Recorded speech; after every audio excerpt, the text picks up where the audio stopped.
Hello, my sleepy heads. It's good to have you back on History for Sleep.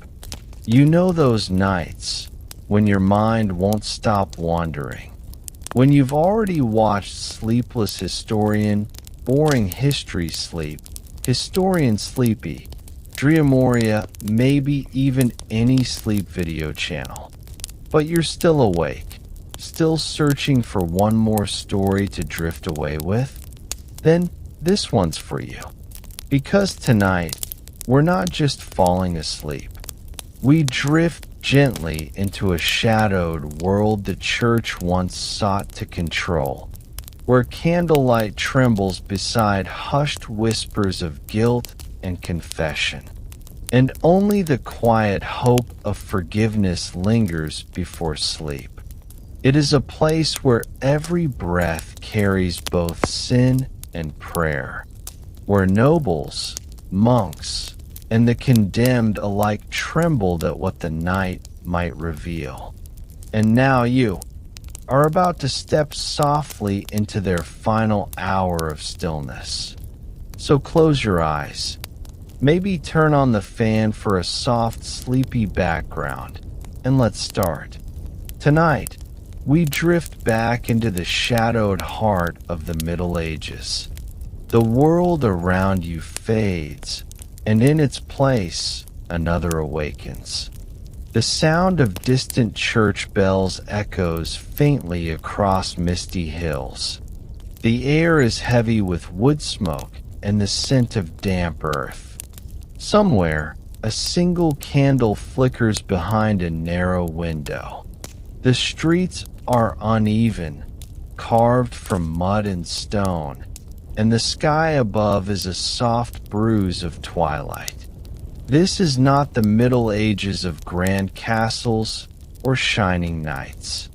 This is the quieter, darker world, where life was fragile and justice was often a whisper away from cruelty. Tonight, we will walk through its forgotten corners together, slowly, as the past exhales its long, cold breath.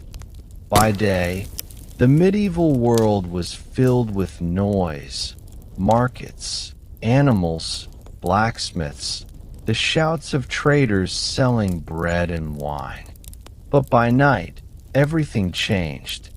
Darkness arrived like a curtain, and fear came with it.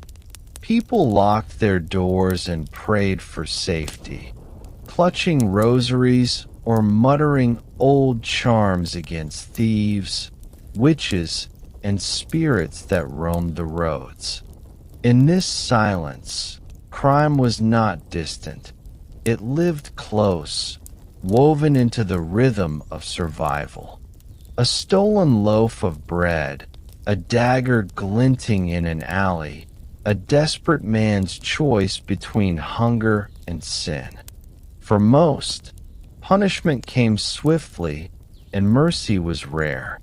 Yet beneath all that harshness, the medieval world had its own kind of uneasy peace, a fragile order held together by fear, faith, and the will to endure another dawn. If you wander now, softly, through a medieval town, you'll hear it. The faint creak of wooden carts abandoned near the square, the distant barking of dogs warning of strangers. The moonlight paints crooked shadows across the cobblestones. Every step feels uncertain. Somewhere nearby, a church bell tolls the hour, and with it comes the reminder that time was not measured by comfort, but by survival. In these small towns and sprawling manors, crime took many shapes. Some stole to live, some killed for power, and others simply found themselves trapped between sin and circumstance, lost souls drifting through the weight of a cruel century. The line between law and crime was thin in those days, and often drawn by the hands of the powerful. A peasant who stole grain might hang for it, while a noble who murdered could walk free, absolved with gold and confession. Justice, like so much else, belonged to those who could afford it. Yet even the lords and bishops feared the whisper of crime, the silent threat that hid behind every curtain and alleyway. Punishment was meant to terrify as much as to cleanse.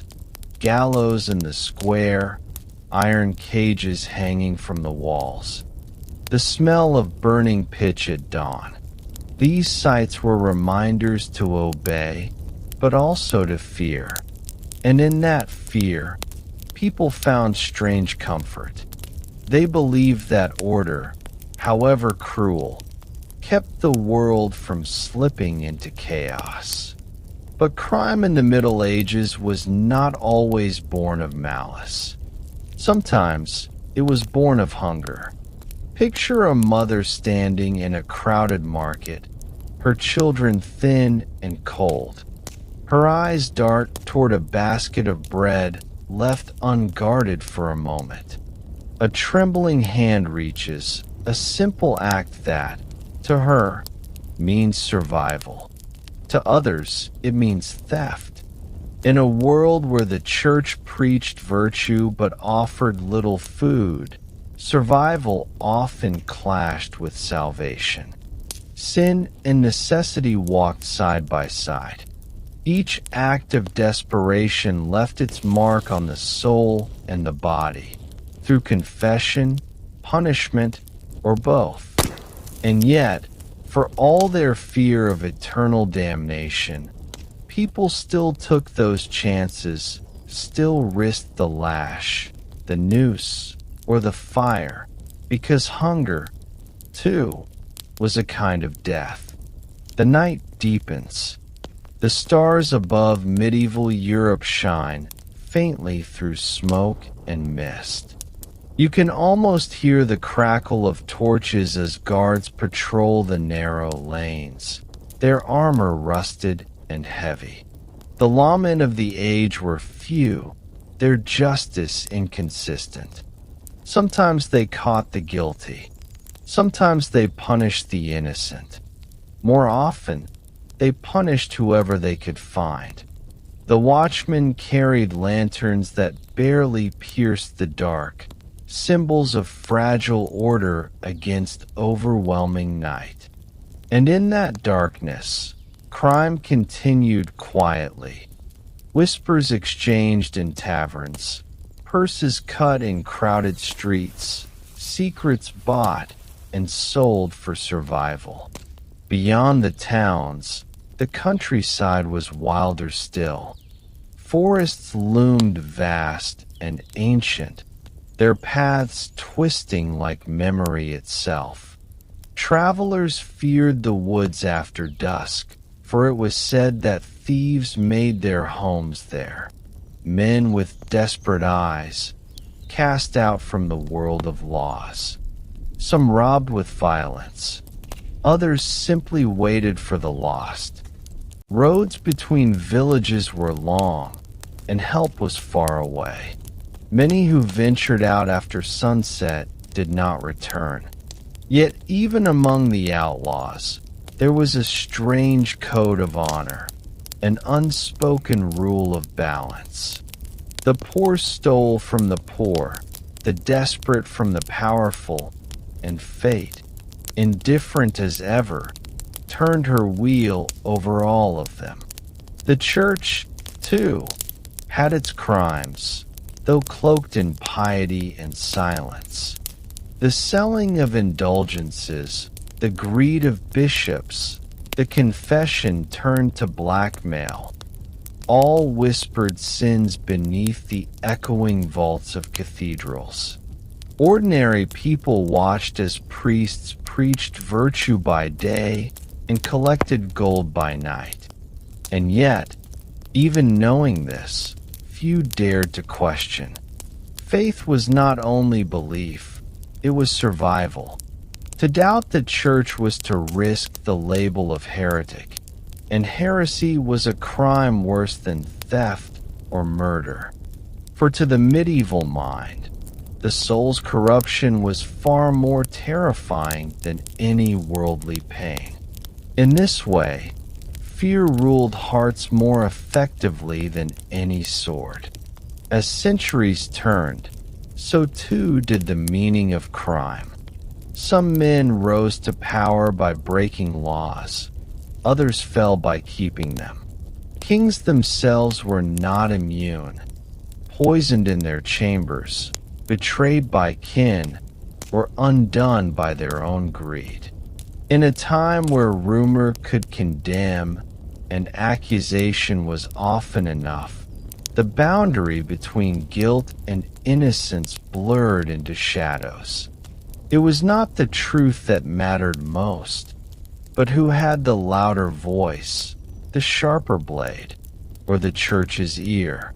Those condemned often confessed not from guilt, but exhaustion. Torture made even the innocent sound convincing. And yet, despite all the darkness, the fear, the blood, the punishment, the Middle Ages endured. Humanity always found a way to carry on. At dawn, markets reopened. Bells rang once more. The same hands that had trembled in the night now baked bread, repaired shoes, and tended to animals. Life, fragile as it was, refused to end. People whispered prayers for protection, not only from thieves and murderers, but from hunger, disease, and fate itself. The world remained harsh, but in that harshness was a rhythm, a slow pulse that carried the living forward, one day at a time. Now, as we step quietly away from this shadowed age, the fires in the square burn lower and the voices fade. Somewhere, a monk finishes his midnight prayer. A guard yawns beneath a stone archway. A thief hides his loot beneath the floorboards of a tavern, muttering a promise to God he will never keep. The medieval night exhales, weary, cruel, yet strangely peaceful. The crimes of the past are now only echoes, drifting through time like forgotten dreams. And as you listen, eyes growing heavy, remember, the darkness of history is not so different from the night around us. Both hold secrets. Both fade with the coming of light. So let the Middle Ages slip away now. Their gallows, their greed, their whispered sins, and drift deeper into rest. For even in the darkest centuries, there was still morning. Sleep softly, traveler of time. The bells of midnight are behind you now.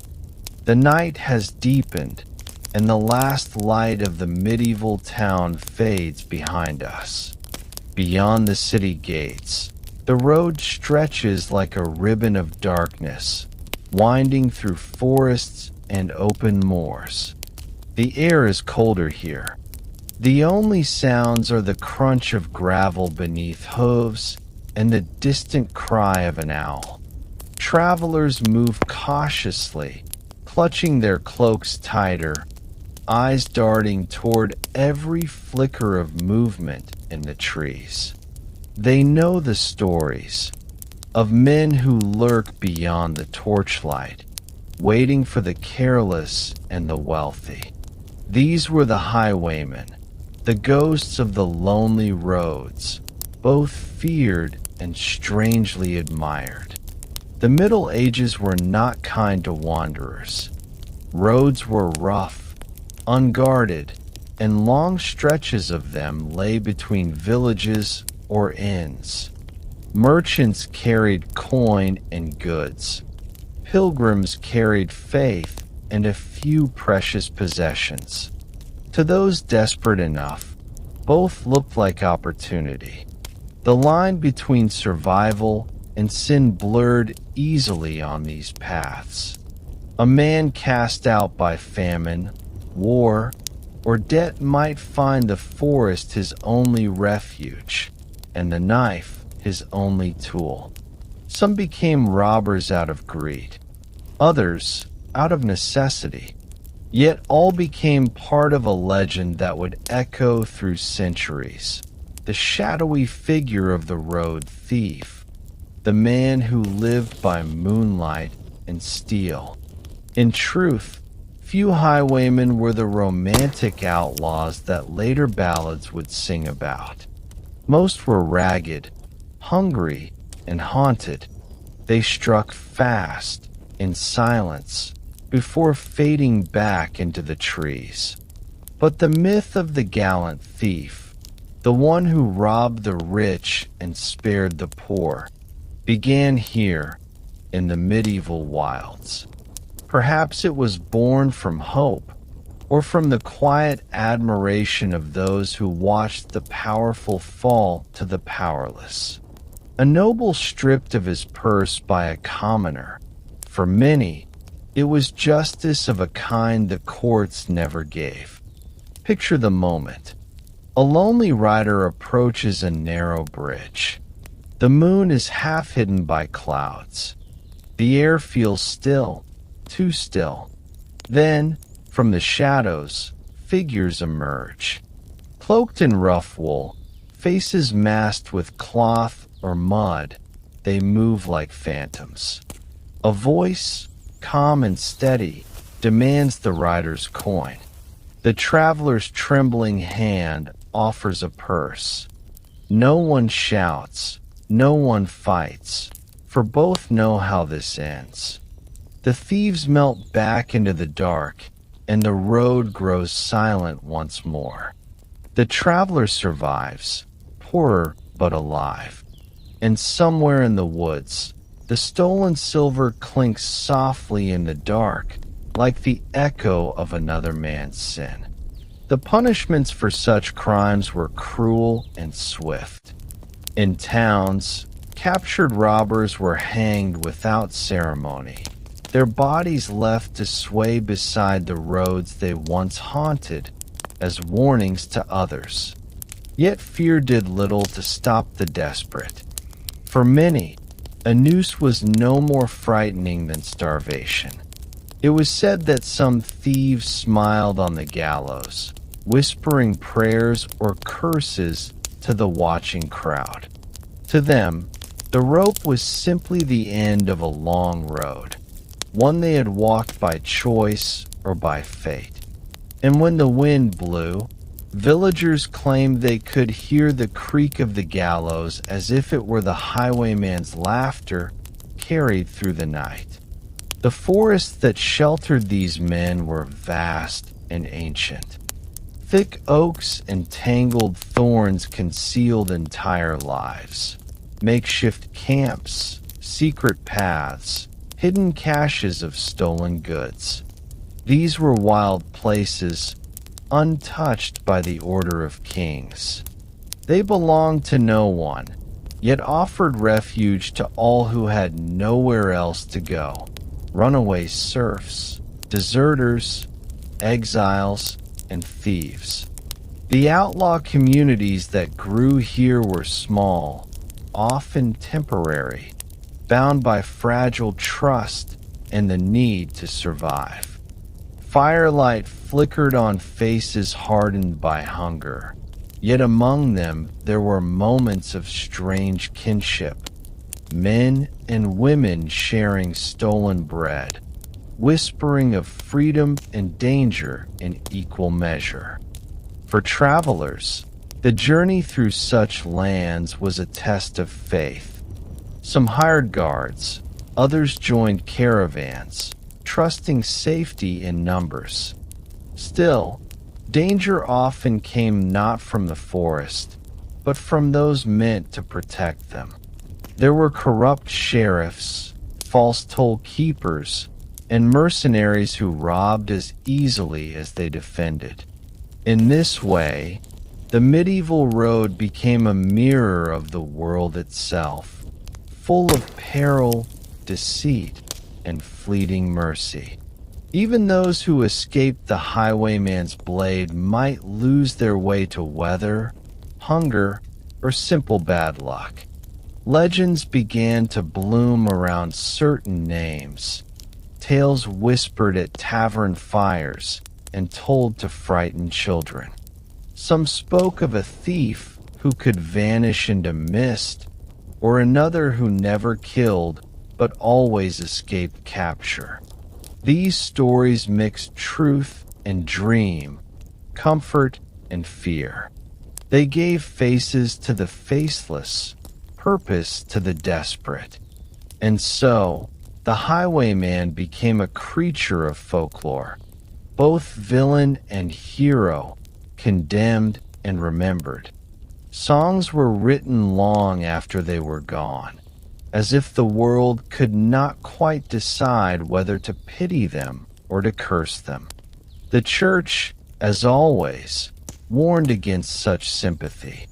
Priests preached that those who stole by the road were servants of the devil, that their souls were doomed to wander the same paths in death, never finding rest. Travelers, upon passing a crossroads or a lonely shrine, would sometimes leave coins or prayers for safety. They believed that the spirits of murdered travelers or hanged thieves lingered nearby, watching. A rustle of leaves could be a bird or something else. Fear was a companion on every journey, and faith its fragile shield. But not all stories of the road ended in tragedy. There were rare tales of forgiveness.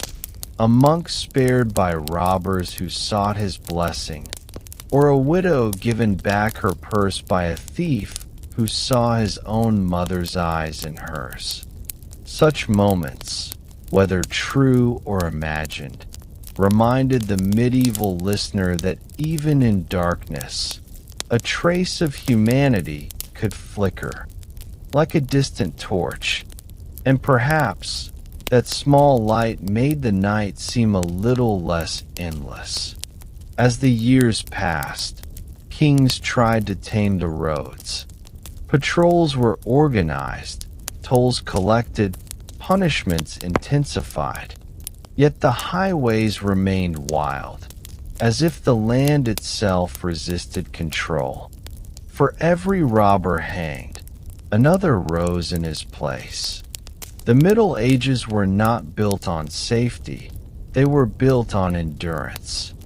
And the road, that endless thread of dust and stone, carried not only goods and pilgrims, but also stories of crime, courage, and quiet defiance.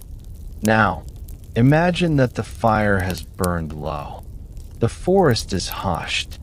Somewhere far away, the hooves of a lone rider echo softly on the road.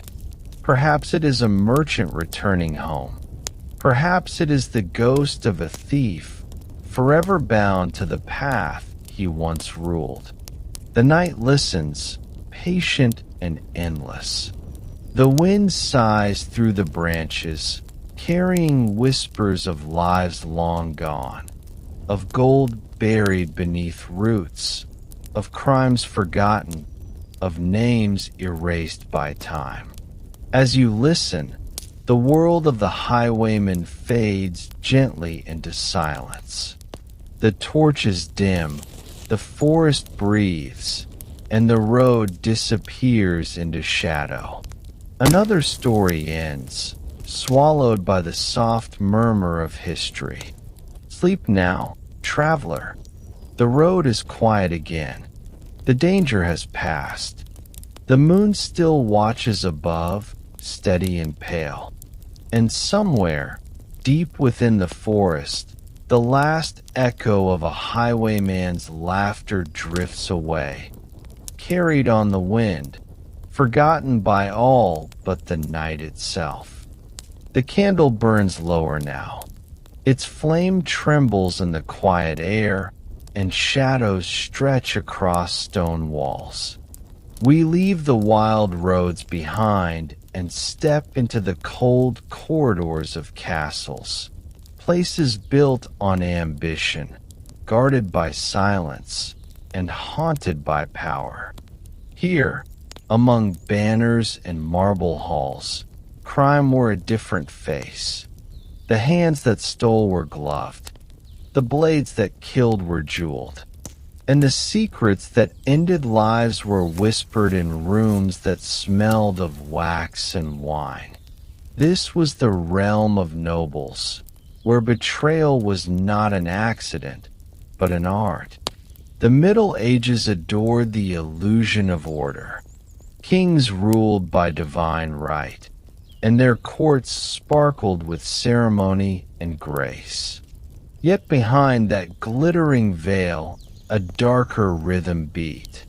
Greed, jealousy, and revenge moved quietly beneath the sound of harps and prayers. A misplaced word could cost a man his lands. A rumor could unravel a dynasty. For those who walked close to thrones, every smile might hide a dagger, and every promise might echo into treason. To be powerful was to be hunted, and to survive often meant learning how to kill without leaving a stain. In royal courts, poison was the weapon of choice, invisible, elegant, and merciless. A single sip of wine, a taste of honeyed meat, a touch upon a silver goblet could end a life before dawn. It was said that apothecaries whispered in secret to noble women, teaching them how to mix death into perfume or lace. Many queens learned to smile while counting enemies. And though the church condemned such sin, its bishops blessed those same hands at Mass the next morning. In this world, sin was not forbidden, it was refined. One of the most chilling truths of the medieval world was that the higher one rose, the greater the temptation to betray. Brothers conspired against brothers, wives plotted against husbands, advisors against kings. Some did so for power, others for survival, and some, perhaps most hauntingly, for love. The chronicles of the age record these stories in careful ink, disguising blood beneath polite words. He fell ill, they might write, or she passed in her sleep. But behind those lines, behind the soft calligraphy and gold leaf, lies the echo of footsteps in a corridor, the faint clink of a vial, the sound of betrayal sealing itself into history. Imagine, for a moment, a banquet hall. Long tables gleam with silver plates, candles drip wax upon embroidered cloth, and the smell of roasted meat fills the air. The guests raise cups in a toast. Laughter rings like bells. Yet in one corner, a servant hesitates. He knows the cup he carries is meant for a doomed man. His hands tremble, but the mask of obedience stays. He will serve, and he will watch, and he will forget. For in a noble house, everyone knows that silence is safer than truth. The crimes of nobles were often hidden not by walls, but by words. When a lord murdered another, it became justice. When a queen betrayed her husband, it was called diplomacy. When a prince rebelled against his father, chroniclers wrote of misguided loyalty. The truth was bent, smoothed, and gilded until it fit the shape of power. Yet beneath these polished lies, people whispered. Servants traded stories. Guards shared rumors in the dark. They spoke of kings who died in their sleep, of heirs who vanished, of letters burned before sunrise. And while history remembered their titles, it forgot their crimes, or perhaps chose to. But not all betrayals were silent. Some burst into the open like storms. Wars born from pride and revenge swept across kingdoms, staining banners with blood. Think of Richard and John, brothers turned against one another for crowns and coin. Think of queens who ruled from behind veils, their influence more feared than the swords of armies. And think of those who served loyally, only to be accused of treason when their usefulness ended. Loyalty was a fragile thing in the medieval court, a thread easily cut. To serve a king was to gamble one's life against his moods. There were moments, too, when justice was turned inward, when rulers punished their own to prove strength. A noble could fall from grace in a single hour, stripped of title, lands, and name. Castles that once echoed with music would stand silent, their windows shuttered in shame. Those once invited to dine beside the throne might soon find themselves in chains. And in this humiliation, many saw their end. Some drank poison willingly, others prayed for a swift sword. Death, at least, was quicker than disgrace. For all its cruelty, the medieval world was fascinated by treachery. It was feared, yes, but also admired in a strange, secret way. To deceive well was to be clever, to survive where others fell. Chronicles written by monks spoke of betrayal as sin, but the same monks read those stories with a quiet thrill. After all, even within the cloisters, the idea of forbidden power had its allure. There was something irresistible about the image of a lone mind outwitting a kingdom. In a time ruled by fate and faith, cunning was the closest thing to freedom. And yet, for every betrayer, there was one betrayed. A king who trusted too deeply, a friend who believed in loyalty, a queen who mistook affection for safety. Their stories are the softest to tell, not because they are rare, but because they are human. Power, in the end, was a fragile crown to carry. It demanded everything and returned nothing but fear. Beneath the jewels and titles, even kings were prisoners of their own schemes, forever watching, forever wondering who would strike next. As the night wanes, picture a castle just before dawn. The corridors are empty now. The feasts have ended. In a quiet chamber, a noble lies awake, listening to the slow ticking of his own heartbeat. He thinks of allies who have turned away, of servants who have grown too silent. Somewhere in the hall below, a goblet sits untouched. The air smells faintly of rosemary and something sweeter, something dangerous. He closes his eyes, not knowing whether he will open them again.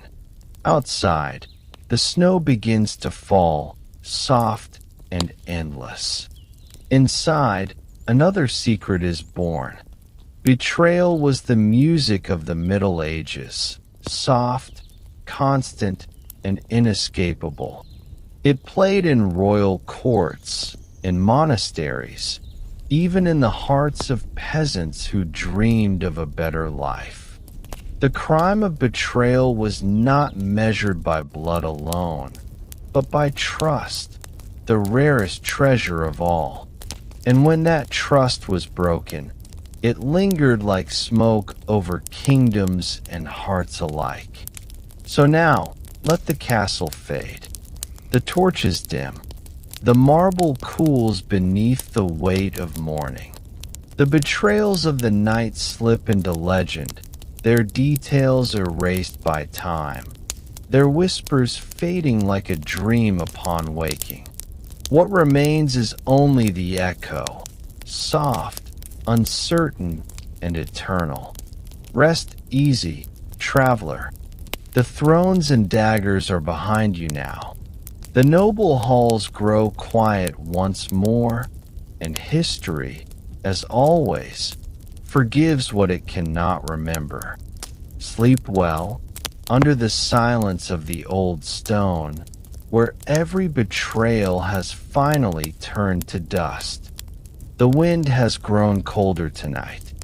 The roads are empty, and the bells of the monastery toll softly in the distance.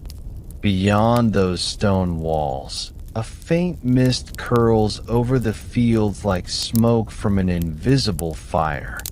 You can almost hear the rustle of parchment and the quiet chant of monks echoing in dark halls. But beneath that sacred calm, something else stirs, a fear older than kings, deeper than hunger. It is the fear of the unknown, of the forbidden, of belief itself. In the medieval world, a word spoken in the wrong tone, a question asked too boldly, or a healing charm whispered in the woods could turn faith into heresy and a life into ash. Religion ruled everything.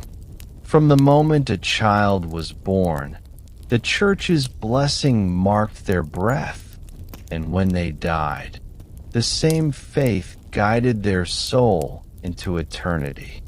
The church's power was absolute, and with that power came its shadow. Those who doubted, questioned, or worshipped differently were seen not as thinkers, but as threats. To believe wrongly was not simply a mistake, it was treason against God.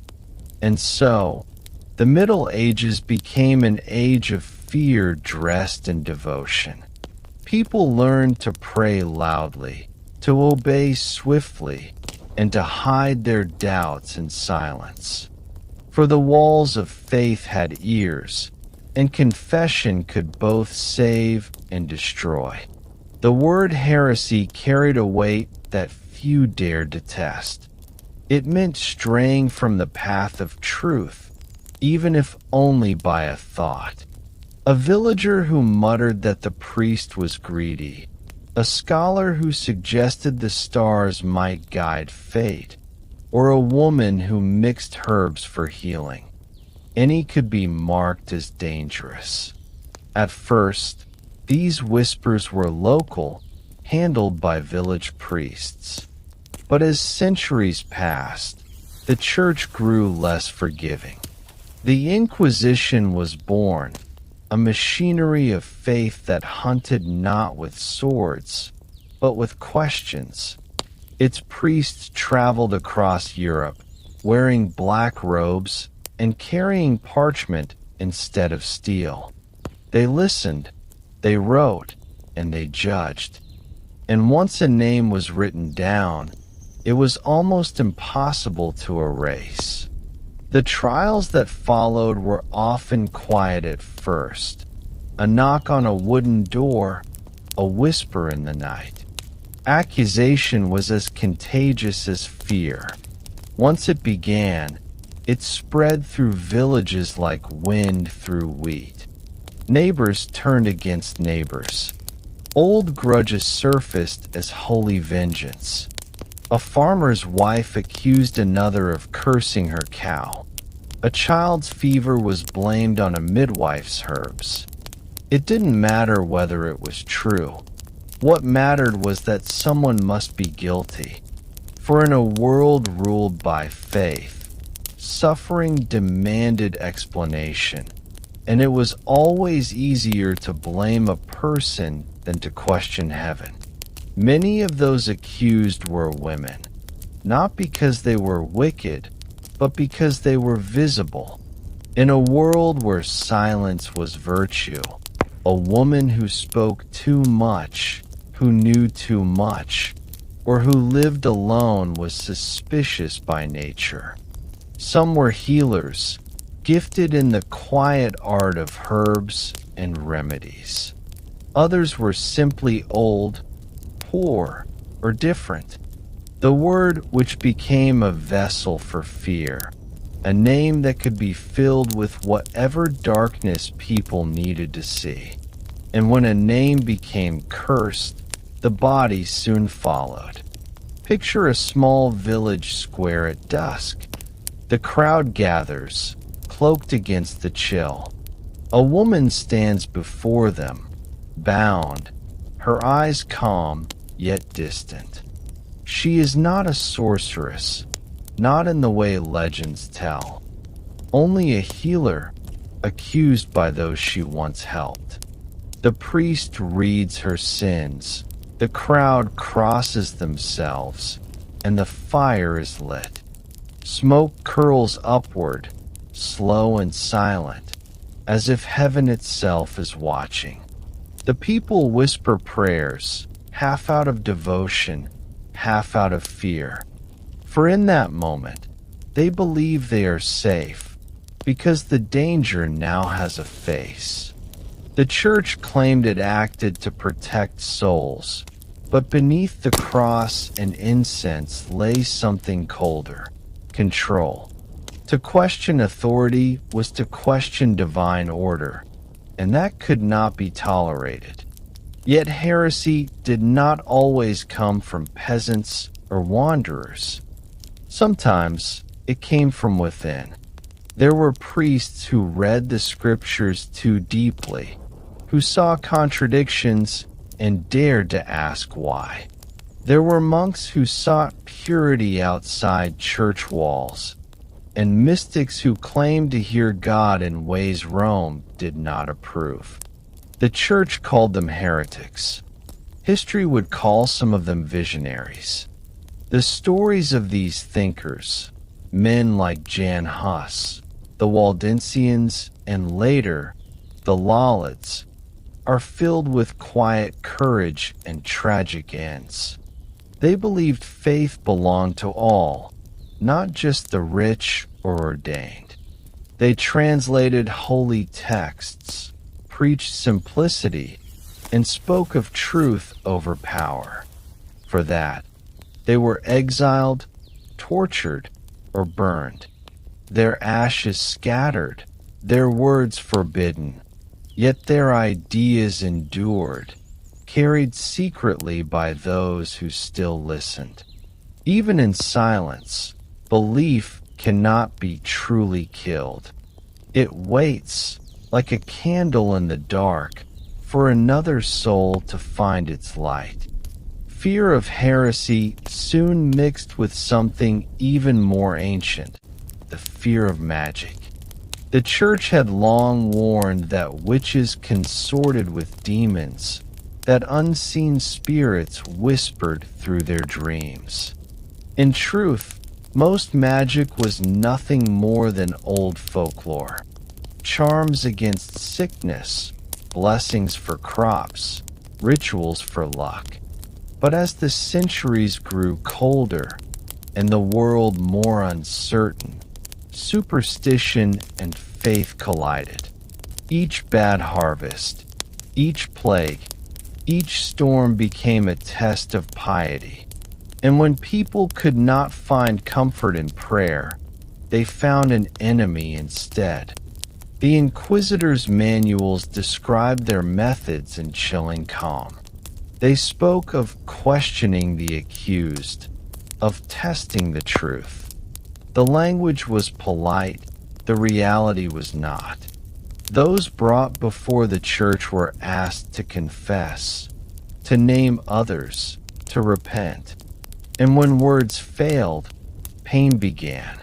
The rack, the wheel, the cold cell, all justified as mercy for the soul. For if the body suffered now, the spirit might be saved later. The logic was cruel, yet utterly believed.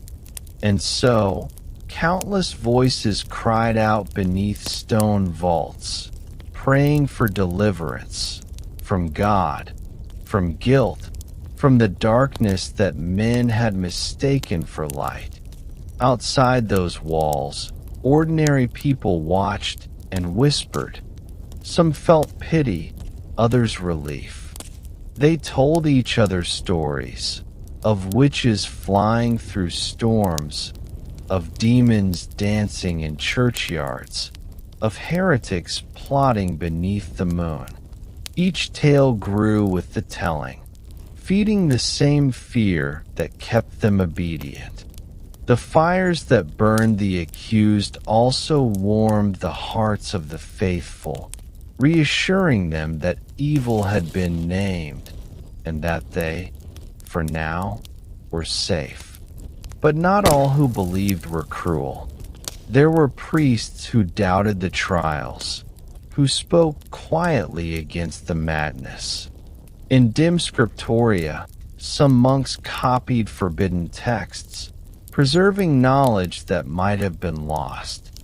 In the villages, a few brave souls sheltered the hunted, offering bread and silence instead of judgment. These small acts of mercy, invisible, unrecorded, were the light that kept humanity from vanishing entirely into zeal.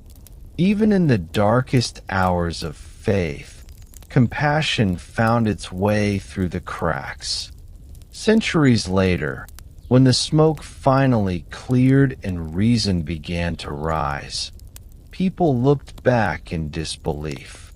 How could such cruelty have been holy? How many died for nothing but a word? Yet, beneath the shock, there remained an uneasy truth, that fear and faith had always been entwined. The same devotion that built cathedrals could also build pyres. The same longing for salvation could lead to suffering. It was not belief that destroyed them, but the hands that twisted it. And now, as the night grows still, we stand again among the ruins of that time. The old abbeys crumble, the inquisitors' records gather dust. The fires are long gone, and the screams have turned to silence. Only the wind remains, moving softly through broken arches, carrying faint echoes of prayers and cries, both spoken to the same heaven. The stars above shine indifferent, as they always did. So, close your eyes now. Let the voices of that fearful age drift away. The witches, the heretics, the priests, all are dust, their sins and virtues mixed in the same soil. The Middle Ages sleep, their fires cooled, their faiths forgotten. And in the hush that follows, perhaps we can finally hear what they could not, the quiet truth that belief, when kind, is the gentlest light of all. Rest, listener. The shadows of faith have passed. Only calm remains.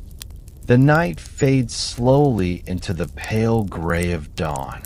The streets of the medieval town awaken with soft clatter, carts rolling over cobblestones, the creak of wooden shutters opening to the morning chill. The air smells of smoke, hay, and something faintly sweet, bread baking in stone ovens nearby. For a moment, all seems peaceful, but beneath this sleepy hum of life, there runs another rhythm, one of whispers, jealousy, and small cruelties. The market that by day shines with color and laughter could, by night, become the stage for theft, betrayal, and even murder. In the medieval world, crime was not only the work of infamous outlaws, it was born from hunger, anger, and survival. The markets were the heart of every town, crowded, noisy, alive. Merchants shouted prices over the din of gossiping villagers. Chickens squawked, coins clinked, and the smell of salted fish mixed with sweat and ale. People came to trade goods, but they also came to trade stories, to watch, to judge. In these narrow lanes and crowded stalls, human tempers often flared as quickly as torches. A spilled drink, a cut in the wrong deal, or a careless insult could turn into a fight that ended in blood. Medieval justice, especially for the poor, was a rough and immediate thing. A knife from a belt, a rock from the street, and a life could end before the bells tolled for noon. Most medieval murders were not planned. They happened in sudden rage, among drunkards, neighbors, even family. The town records, when you read them centuries later, tell stories that sound almost too simple to end in death. A man accused another of stealing bread. They fought. One fell. His head struck the stone. A husband came home to find his wife gone, found her later at the tavern, and did not stop to think. These were not the grand crimes of kings or knights, but the tragic flashes of human frailty. In a world where poverty pressed down like a constant hand, even small insults could ignite something fatal. Theft, too, was everywhere, and often just as desperate. The punishments were brutal, yet the crimes never ceased.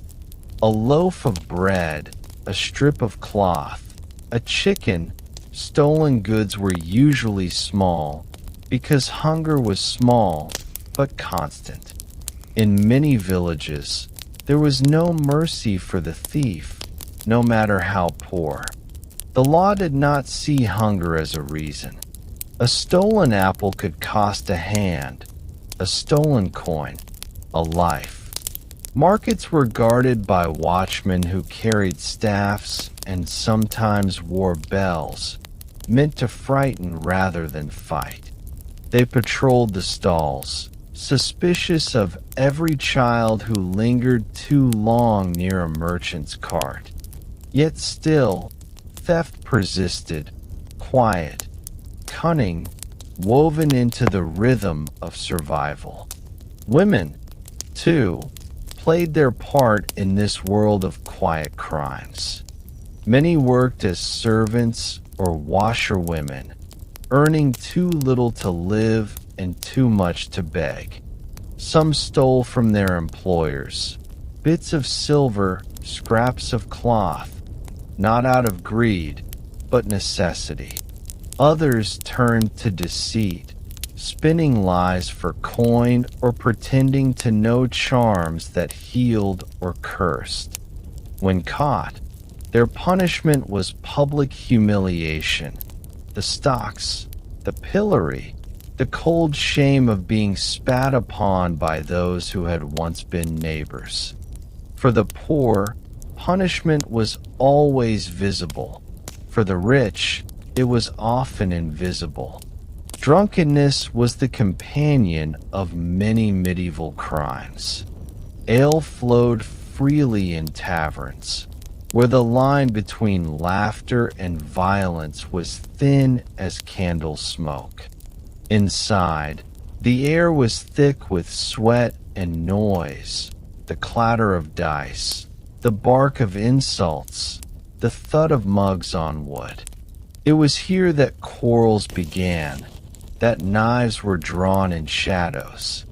The chroniclers wrote of tavern fights as if they were storms, sudden, destructive, and inevitable. Sometimes the killer fled. More often, he stayed, drunk and confused, unable to believe what he'd done. And when morning came, the constable would find him still there, slumped over the table beside the man he'd slain. Justice in those times was rarely just. A poor man who killed in self-defense could hang. A noble who killed for sport might pay a fine and dine that same night. The medieval courts were not built on fairness, but on status. The weight of your crime depended on the weight of your purse. Yet, amid this injustice, there were strange flashes of mercy. A priest who interceded, a neighbor who spoke kindly, a lord's wife moved by pity. Sometimes, the condemned were spared to serve in war or branded instead of executed. Even cruelty, in those days, had its degrees. Public punishment was not only law, it was spectacle. The marketplace where bread was sold by day became, by morning's end, a theater of suffering. The gallows creaked. The crowd gathered, whispering, crossing themselves, some laughing nervously. The condemned was brought forth, pale, barefoot, trembling.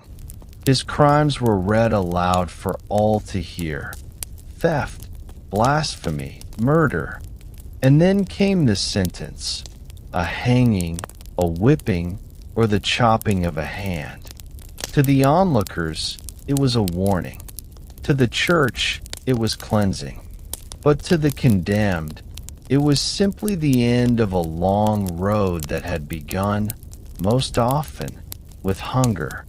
Yet, for all the cruelty, life in the medieval world went on. After each punishment, the crowd dispersed. The baker opened his stall again. The fishmonger shouted his prices, and the town breathed as though nothing had happened. The memory of violence faded quickly, replaced by the rhythm of survival. Perhaps that is the strange comfort of history, that even in times of pain, life continues. Children still played in the streets, lovers still met in secret corners, and laughter still echoed between stone walls. The same hands that had thrown stones at the condemned might later offer bread to a stranger. Humanity, like crime, was never entirely one thing. If you walk through the ruins of a medieval town today, you can still feel that mix of beauty and brutality. The market squares are clean now, quiet, their stones washed by centuries of rain. But if you listen closely, perhaps you can still hear the echoes, the cries of the vendors, the laughter of children, and beneath it all, the faint, ghostly murmur of the condemned. History holds both voices, the living and the lost, in the same breath. As night falls again, imagine those same streets empty once more. The shops are closed, the fires dimmed, the air thick with fog. Somewhere, a lone watchman walks, his lantern swinging gently. He pauses by the gallows, now silent, and for a moment he thinks he sees movement, a trick of the mist, perhaps. He crosses himself and moves on. In this stillness, all crimes are forgotten. The blood has dried, the souls have gone, and the town sleeps beneath its shroud of silence. So, let the sound of their world fade now. Let the shouts and the cries dissolve into the soft rhythm of your breath. The markets of the Middle Ages rest, their sins forgiven by time. The killers, the thieves, the watchers, all have turned to dust, indistinguishable beneath the same quiet earth. Sleep, traveler. The streets are safe now. The bells have stopped ringing. The crimes of the common folk have finally found their peace. The air grows heavy as we descend. The stone steps spiral downward, slick with centuries of damp. Each footstep echoes, slow, hollow, eternal. The light of the torch flickers weakly, painting trembling shadows on the walls. Somewhere far above, the world continues, bells tolling, merchants shouting, children laughing. But down here, the air is still. Time no longer breathes. You've entered a different world, one where justice wore a darker face, and mercy was a word spoken only in prayer. Welcome to the medieval dungeon, the silent heart of fear itself. To understand the dungeon, one must first understand its purpose. It was never meant to hold prisoners for long. The medieval mind believed punishment should be visible, brief, and final, a moment of pain to cleanse the soul and warn the living. But when the church and the crown began to value confession, truth became something to be taken. The dungeon became not a place of waiting, but of breaking. Its stones were the tools of obedience. Its silence, the language of control. Every kingdom, every city, every castle had one. Some beneath churches, others beneath the watchtowers. Few who entered left unchanged. The cells were small, sometimes barely larger than coffins. Their walls were damp, alive with moss. Iron rings jutted from the stones, their purpose clear. A thin slit of light might fall through a crack in the ceiling, just enough to remind the captive that daylight still existed somewhere far away. The air smelled of rot, rust, and fear, a scent that no candle could mask. The guards spoke little. They didn't need to. Their work was quiet, their footsteps the only sound before the screams began. Punishment in the Middle Ages was not hidden behind walls. It was meant to be seen, to be felt even by those who only watched. But torture, that was different. Torture lived in the dark, where no eyes could judge it. The church claimed it was used only to find truth, never to punish. But the line between those two things blurred quickly. The rack, the strappado, the wheel, each had its logic, its ritual, its cold purpose. Pain was not cruelty, they said, but purification. To confess was to cleanse. And so, the cries that echoed through these chambers were not the sounds of punishment, but of salvation, twisted through iron and fire. The rack was the most feared of all. Its design was simple, wooden frame, ropes, and turning wheels. The prisoner was laid upon it, wrists and ankles tied. The ropes stretched tighter with each slow rotation. The sound of the ropes creaking was worse than the pain itself. The anticipation, the slow realization that the body was no longer its own. Joints dislocated one by one, bones pulled from sockets.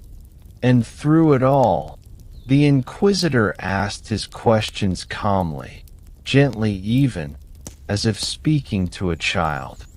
There was no hatred here, only duty. That was what made it so much colder. The strappado was more elegant in its cruelty. The prisoners' hands were bound behind their back, and a rope lifted them slowly into the air. For a moment, they hung there, the full weight of their body pulling at their shoulders until the joints gave way with a sound like cracking wood. Then they were dropped, stopped just before the ground, the shock tearing through muscle and bone. Again and again, until words came. True or false, it didn't matter. Pain had its own truth. In some dungeons, the torturers prided themselves on silence. They believed a scream was a weakness, not of the victim, but of the craft. These men, often well-fed, well-paid, were not brutes. They were methodical, precise, and obedient. They followed orders written in careful Latin, stamped with seals of kings or bishops. Their hands delivered what law demanded. Yet in the quiet moments, when the torches burned low and the prisoners had stopped moving, even they must have wondered, did they ever see the faces again in their dreams? Did they ever wash their hands and feel they were clean? History cannot say. And yet, not all torture was metal and blood. Some punishments were made to humiliate, to break the spirit instead of the body. The stocks in the town square, where the condemned sat for hours, sometimes days, exposed to the jeers and rotten food of the crowd. The pillory, where the neck and hands were locked so tightly that the body could not move, the pain building until numbness set in. The cucking stool, for women accused of gossip or sin, dunked into cold water again and again until the laughter of the crowd drowned their cries. These were the softer cruelties. No blood, no scars, but a wound on the soul that never healed. The dungeon, however, was not always meant for criminals. It also held the unlucky, the political, the inconvenient. A noble who displeased a king, a scholar who questioned too loudly, a priest accused of heresy. The same walls that held thieves and killers also held men of learning and faith. In darkness, all ranks were equal. Some wrote prayers on the walls with bits of stone. Others whispered confessions to no one. A few lost their minds entirely, speaking to shadows that never answered. These voices faded into the damp air, until even the echo of their names was gone. Sometimes there was mercy. A jailer might slip an extra crust of bread to a prisoner. A monk might visit, speaking softly through the bars, offering comfort where none was deserved. In rare moments, a confession might truly free a soul, or at least bring the torture to an end. The condemned would be let out, blinking in the daylight, their body trembling but their lips whispering prayers. To the crowd, they were proof that justice had worked. To themselves, they were simply finished. Above ground, people whispered about what happened below, but few truly knew. The dungeon was both feared and necessary, the unseen engine of order. Parents warned their children, "Obey, or the guards will take you beneath the castle." Travelers spoke of hearing cries beneath their feet when the wind was right. Yet, as the centuries passed, the dungeon took on a different kind of power, not just as a place of pain, but as a symbol of silence. It became the heart of authority, a reminder that every question, every act of defiance had its price. If you visit one of these dungeons today, in London or Ghent, or beneath the castles of France, you'll find them strangely peaceful. The torches are gone, replaced by soft electric light. The air still smells of stone and damp, but the silence is gentle now. Chains hang motionless on the walls, their metal dulled with age. The guide will speak softly, their voice echoing where screams once filled the air. And if you close your eyes for a moment, it's easy to imagine it. The sound of footsteps, the creak of rope, the whisper of a confession carried off into the dark. Yet, even in this darkness, there were stories of endurance. Some prisoners sang to keep their minds. Some prayed, whispering the same words again and again until they became lullabies. A few carved symbols of hope into the walls, crosses, stars, initials of loved ones, small defiant marks against oblivion.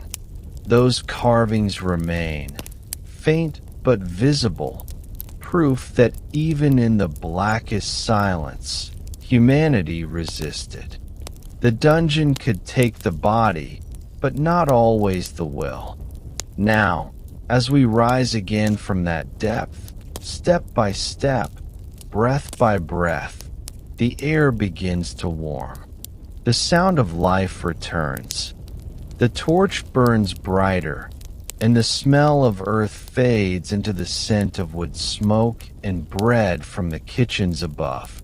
You can almost hear laughter, the clatter of armor, the songs of minstrels drifting from the great hall.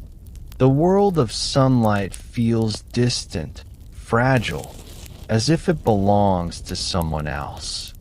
But this is how the dungeon was meant to feel. A shadow below the brightness of life, a quiet warning to all who lived above. So let us leave it now. The stones, the chains, the whispers that never truly fade.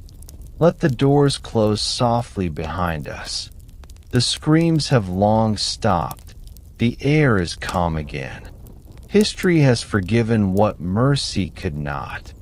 The torturers and the tortured sleep side by side beneath the same earth, their names long forgotten, their pain dissolved into dust. Close your eyes. Let the weight of centuries fall away. The dungeon's whisper fades to nothing, just a breath of wind through old corridors, a memory carried by time. You are safe here, in the quiet of the present. The torches have gone out. The locks have rusted. The voices have grown still. All that remains is peace. Sleep now, traveler. The stones remember, but they no longer judge. The night has grown long, and the torches of the old world have burned low. The echo of footsteps fades down the corridors of memory, and only the stillness remains. Somewhere, a church bell tolls once, marking the hour before dawn. The wind sighs across the stones of forgotten castles, through broken windows and empty courtyards. You can almost hear it, the quiet breath of centuries gone by, the last whispers of lives once tangled in law, faith, and fear. Tonight, we leave behind the cries and the chains, and we drift into reflection. The story of justice, in all its cruelty and confusion, has become the story of humanity itself, a story of shadows learning slowly to seek the light. Justice in the Middle Ages was not blind, nor was it kind. It was a living thing, unpredictable, swayed by power, wrapped in fear. To be accused was to stand on a knife's edge between truth and rumor, between salvation and death. And yet, behind every execution, every confession torn from trembling lips, there lingered the same hope that somehow, by pain or penance, order could be restored. In those dark centuries, justice was both sword and prayer. It punished, but it also promised meaning. For people who lived in a world ruled by plague, famine, and fate, justice gave the illusion that someone, somewhere, was in control. But now, centuries later, when we look back through the dim glass of time, the faces blur. The judges, the torturers, the condemned, they all become quiet silhouettes. Their words are lost, their reasons forgotten. Only the echo of their choices remains. And in that echo, we begin to understand justice was never simple. It was born from fear as much as from faith. The same men who prayed for mercy at dawn could command punishment by noon. The same priests who whispered blessings could sign orders of death with a steady hand. It was not cruelty that made them monsters. It was certainty, the dangerous peace that comes from believing one is right. The silence that follows judgment is the heaviest of all. Imagine the square after the crowd has gone home, the gallows standing alone against the pale sky. The ropes sway in the wind. A single crow lands on the beam, pecks once, and flies away. The air smells of smoke and iron, but also of rain, soft, cleansing, inevitable. This is how time itself absolves the past, not with forgiveness, but with forgetting. The voices that once shouted for blood are gone. The stones that watched it happen have eroded, their edges worn smooth. The world moves on, and justice, like everything else, fades into dust. Yet, something of it remains, in the way we still speak of fairness, of right and wrong. We no longer hang thieves in the market square or burn heretics by the riverbank. But the same questions still hum beneath our skin. What is justice? Who decides? How much mercy does truth allow? These questions haunted the Middle Ages, and they haunt us still, though we now hide them behind laws and lights. History is a mirror, faintly clouded, but faithful enough to show our own reflection staring back. In that reflection, we see the faces of those long gone, the peasants who stole to eat, the women called witches, the heretics who dreamed of freedom, the soldiers who obeyed without thought. They were not so different from us. They feared the same things: hunger, loneliness, death, and the judgment of others. Their choices were born not from evil, but from the small, human wish to survive. And in that simple wish lies both sin and salvation.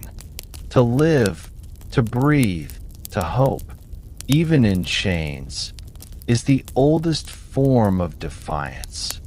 There were moments, too, when kindness broke through the cruelty like sunlight through a dungeon crack, a jailer who loosened a rope, a priest who whispered comfort to the condemned, a stranger who looked at a prisoner and saw not a sinner, but a soul.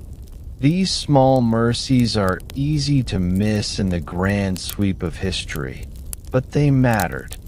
They were the first sparks of a gentler world, the beginning of compassion, glowing faintly in the cold. For even in ages of darkness, there were always hands that trembled to help, always hearts that could not bear the silence of suffering. As centuries turned, the world began to change. The fires of the Inquisition dimmed, the dungeons emptied, and the law learned to question itself. The executioner's blade grew dull, the stocks were removed from the squares, and reason began to whisper where faith once thundered. It did not happen overnight. Change never does. It came in the form of questions, quiet, dangerous questions. Should a man be killed for his belief? Should a child lose her hand for hunger? Should pain be the price of truth? Those who asked were mocked, then punished, then remembered, and from their ashes a new idea of justice rose, one that sought not to punish, but to understand. Still, the past never truly sleeps.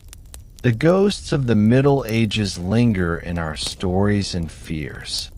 We build museums over torture chambers, walk calmly through the courtyards where men once died, and tell ourselves that we are better now.